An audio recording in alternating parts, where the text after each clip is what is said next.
ओम श्री सद्गुरु परमात्मने नमः।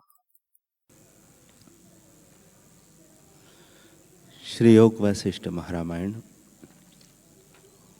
उपशम प्रकरण सर्ग 87। श्री वशिष्ठ जी बोले, हे रामचंद्र जी, चित्त के दो बीज हैं, एक प्राणों का फुरना और दूसरा वासना का फुरना। जब दोनों में एक का अभाव हो जाता है तब दोनों नष्ट हो जाते हैं। यह परस्पर कारण रूप है। जैसे ताल से मेघ जलपान करके फिर वर्षा से ताल को पुष्ट करता है, सो परस्पर कारण रूप है। तैसे ही प्राण स्पंद और वासना परस्पर कारण रूप है। जैसे बीज से अंकुर होते हैं और अंकुर से बीज होते हैं, तैसे ही प्राण स्पंद से वासना होती है और वासना से प्राण स्पंद होता है। ये दोनों चित्त के कारण हैं। जैसे फूल बिना सुगंध नहीं और सुगंध बिना फूल नहीं, तैसे ही वासना बिना प्राण नहीं होते और प्राण बिना वासना नहीं होते। हे रामचंद्र जी, जब वासना फुरती है तब संवित में क्षोभ होता है और वह प्राणों को जगाती है, तब उससे जगत उपजता है। जब हृदय में प्राण स्पंद के धर्म होते हैं तब संवित क्षोभवान होता है और चित्तरूपी बालक उपजता है। इस प्रकार वासना और प्राण दोनों चित्त के कारण हैं।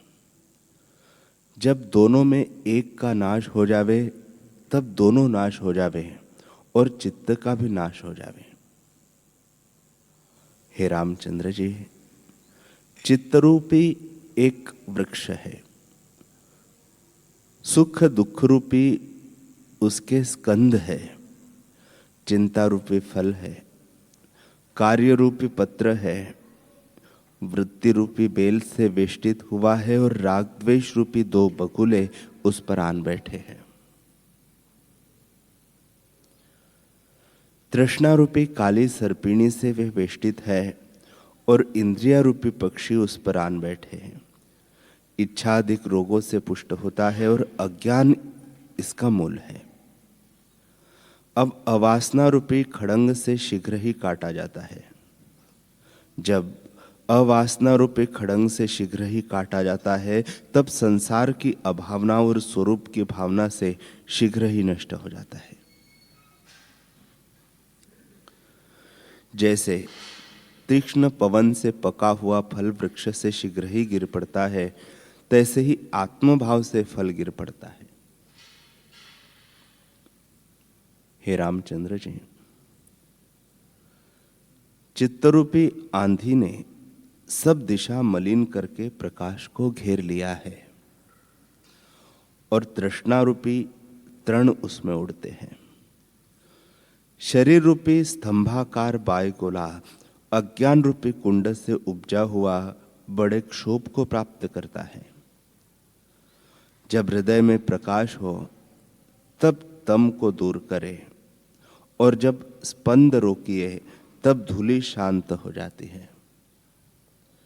आत्मविचार से जब वासना रहित हो तो शरीर रूपी धुआं शांत हो।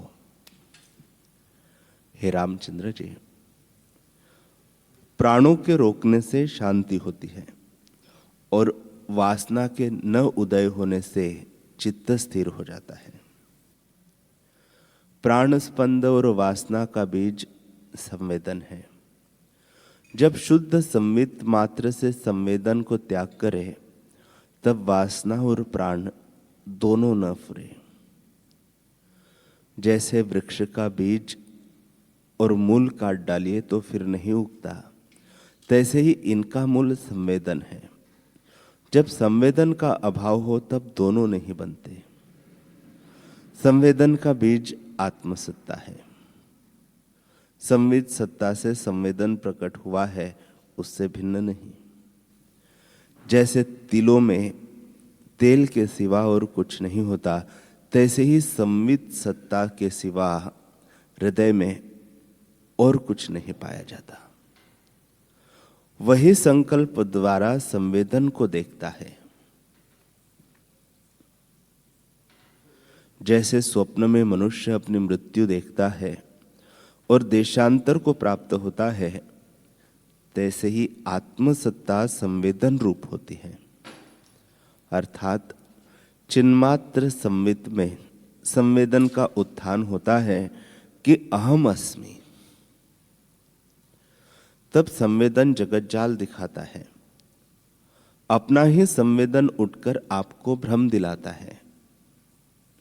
जैसे बालक को अपने संकल्प से उपजा वैताल सत्य भासता है, और जैसे स्थाणु में पुरुष भासता है, तैसे ही संवित में संवेदन भासता है।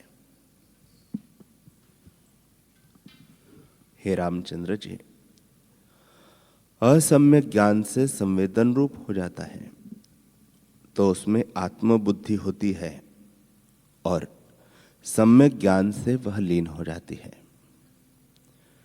जैसे रस्सी में असम्यक ज्ञान से सर्प भासता है, तैसे ही आत्मा में संवेदन भासता है। तीनों जगत ब्रह्म संवित रूप है। संवेदन भी कुछ भिन्न नहीं। जिनको यह निश्चय दृढ़ होता है, उनको बुद्धीश्वर सम्यक ज्ञानी कहते हैं। प्रत्यक्ष अप्रत्यक्ष जो जगत है, उसमें वस्तु बुद्धि त्याग करने से भी संसार के पार होता है, और जो अवस्तु रूप जानकर न त्यागेगा तो जगत बड़े विस्तार को पावेगा।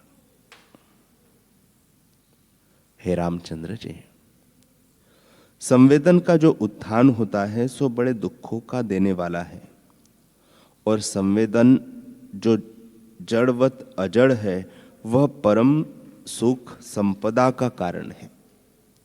सो उत्थान से रहित आनंद स्वरूप है। जिसको संवेदन उत्थान से रहित असंवेदन संवित आत्मा की बुद्धि हुई है, वह संसार समुद्र से पार होता है। श्री राम जी ने पूछा, हे प्रभु, जड़ता से रहित असंवेदन कैसे होता है, और असंवेदन से जड़ता कैसे निवृत्त होती है? श्री वशिष्ठ जी बोले, हे रामचंद्र जी, जो सब ठौर में आसक्त नहीं होता और कहीं चित्त की वृत्ति नहीं लगाता, और जिसमें जीवत्व को कुछ ज्ञान न रहे, वह असंवेदन जड़ता से रहित संवेदन स्पंद रूप है। जिससे दृश्य भासता है सो दृश्य की ओर से जड़ है, और स्वरूप में चेतन है, वह अजड़ कहता है। हे रामचंद्र जी, हृदय आकाश जो चेतन संवित है, उससे संवेदन का स्पर्श कुछ न हो, ऐसा संवित अजड़ है। देवता, नाग, दैत्य, राक्षस, हाथी, मनुष्य आदि स्थावर जंगम रूप सब वही धारती है। हे राघव, अपनी चेष्टा से संवित आपको आप ही बांधती है। जैसे कुसवारी आप ही आपको गृह में बांधती है, तैसे ही संवित आपको बांधती है। जब अपनी ओर आती है तब आप ही आपको प्राप्त होती है। हे रामचंद्र जी, जगत जागृत रूपी समुद्र है, उसमें संवित रूपी जल है, जिससे सब स्थान पूर्ण हो गए हैं। अंतरिक्ष, पृथ्वी, आकाश, पर्वत, नदी आदि सब संवित रूपी जल की लहरें हैं। इससे सब जगत संवित मात्र है, और उसमें द्वैत कलना का अभाव है। यही सम्यक ज्ञान है। इस संवित का बीज चिन्ह मात्र है, उसमें द्वैत कलना का अभाव है। यह सम्यक ज्ञान है। इस संवित का बीज चिन्मात्र है और चिन्मात्र सत्ता से संवित उदय हुआ है, जैसे प्रकाश से ज्योति उदय होती है। इस सत्ता के दो रूप हैं। एक रूप नाना प्रकार होकर भासता है और दूसरा एक ही रूप है। घट, पट, तत्व आदि एक सत्ता के नाना प्रकार विभाग स्थित है और विभाग से रहित एक सत्ता है। वह सत्ता समान अद्वैत रूप परमार्थ है। हे रामचंद्र जी, विषय को त्याग कर जो चिन्मात्र है वह अलेप एक रूप है, सो महासत्ता है। उसको ज्ञानवान परम सत्ता कहते हैं। नाना आकार भी वह सत्ता कभी नहीं धारती। वह संवेदन से हुए है, इस कारण अवस्तु रूप है। एक रूप जो परम सत्ता निर्मल अविनाशी है, वह न कभी नष्ट होता है और न विस्मरण होता है, क्योंकि अनुभव रूप है। हे रामचंद्र जी, एक काल सत्ता है और एक आकाश सत्ता है, सो यह सत्ता अवस्तु रूप है। इस विभाग सत्ता को त्याग कर चिन्मात्र सत्ता के परायण हो। काल सत्ता और आकाश सत्ता यद्यपि उत्तम है, परंतु ये वास्तव में नहीं है। जहां नाना विभाग कलना आकार और नाना कारण है, वह पवित्र करता पावन नहीं है। इसी से कहा है कि आकाश काल आदिक सत्ता वास्तव नहीं है। सत्ता समान जो संवित मात्र है, वह सबका बीज है। उसी से सबकी प्रवृत्ति होती है। हे रामचंद्र जी, जो कुछ पदार्थ है उनकी कलना सत्ता समान में हुई है। उस अनंत अनादि बीज रूप परम पद का बीज और कोई नहीं। जब उसका भान हो तब यह निर्विकार होकर स्थित हो। जीवन मुक्त उसी को कहते हैं जिसे दृश्य की भावना कुछ न फुरे। जैसे बालक मूक और अभिमान से रहित होता है, तैसे ही ज्ञान से जीव निर्वासनिक हो जब जड़ता से मुक्त होता है और सर्व आत्मभाव को प्राप्त होता है। जिस संवित में दृश्य का स्पर्श होता है वह संवित जड़ है, क्योंकि शुद्ध स्वरूप में मलिन का स्पर्श होता है। जो संवित द्वैत फुरने से रहित है वह शुद्ध और अजड़ है, और द्वैत भाव को ग्रहण करती है वह स्वरूप की ओर से जड़ है।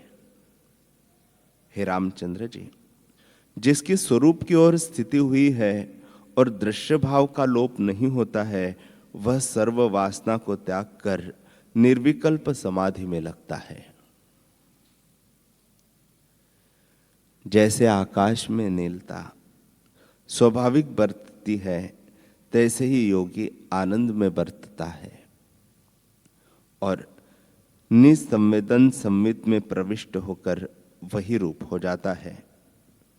जिसके मन की वृत्ति जहां स्थिर हो जाती है और बैठते, चलते, स्पर्श करते, सुगंध लेते, देखते, सुनते और सब इंद्रियों की क्रिया करते भी मन स्थिर रहता है, दृश्य का अभिमान नहीं फुरता, वह अजड़ कहता है और संवेदन से रहित सुखी होता है। हे रामचंद्र जी, ऐसी दृष्टि प्रथम तो कष्ट स्वरूप भासती है, परंतु पीछे सब दुख का नाश करता होती है। इसी दृष्टि का आश्रय करके दुख रूप जो संसार समुद्र है उससे तुम तर जाओ।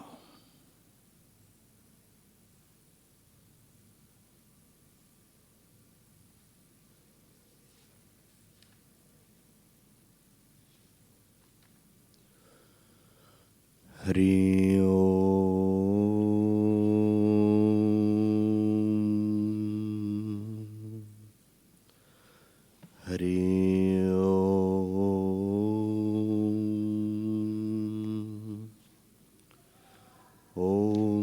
सहनावतु सहनौ भुनक्तु सह वीर्यं करवावहे तेजस्विनावधीतमस्तु मा विद्विषावहे।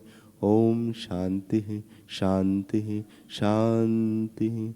श्री सद्गुरुदेव भगवान की जय।